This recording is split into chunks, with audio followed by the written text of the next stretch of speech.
plage, c'est un endroit où on trouve du sable, de l'eau et un beau ciel bleu. Bah oui, c'est mieux. Vous avez remarqué qu'il existe des plages séparées?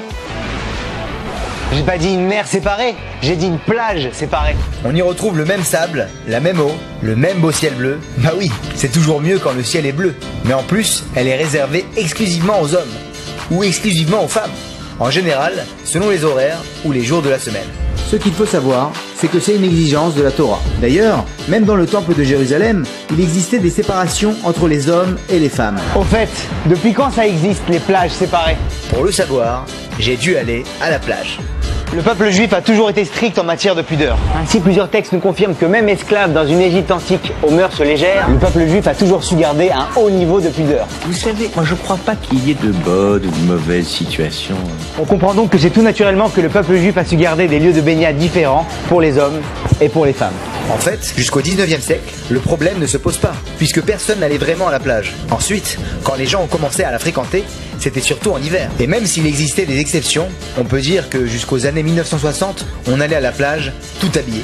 C'est la génération Woodstock qui a commencé à se dévêtir en public. C'est pour cela que la notion de plage séparée, comme nous la connaissons, est relativement récente. C'est la loi israélienne d'aménagement des lieux de baignade de 1964 qui l'a définie. Cette loi donne le pouvoir à une collectivité locale de dédier un lieu de baignade aux hommes ou aux femmes.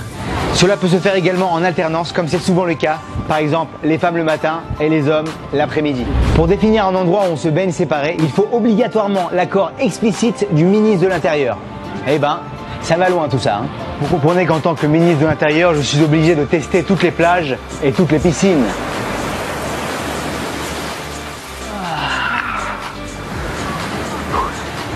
Sauf que cette loi ne détaille pas le type de séparation à mettre en place, une simple corde ou un mur de béton.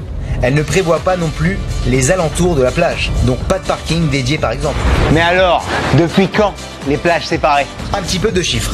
En 2020, on dénombrait pas moins de 15 plages séparées en Israël. Selon une étude menée par le média JDN, la même année, 11% des plages israéliennes sont séparées, alors que 16% des citoyens ne se baignent que dans des plages séparées. T'as pas l'impression d'exagérer avec toutes tes séparations là? Justement non, lors de la délivrance, les hommes se gèrent d'un côté et les femmes de l'autre. Si ça c'est pas de la pudeur? Ouais, mais ça c'est pas à la plage. Lors de la résurrection des morts, c'est-à-dire lorsque l'humanité aura atteint le plus haut niveau spirituel, les morts se lèveront, même habillés. Ça montre bien l'importance de la pudeur et de la dignité et de ce que l'on voit, même à la plage. Ah bah ça alors! Surtout à la plage, hein, surtout!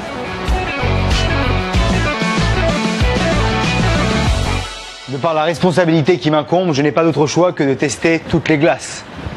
Chocolat vanille, s'il vous plaît.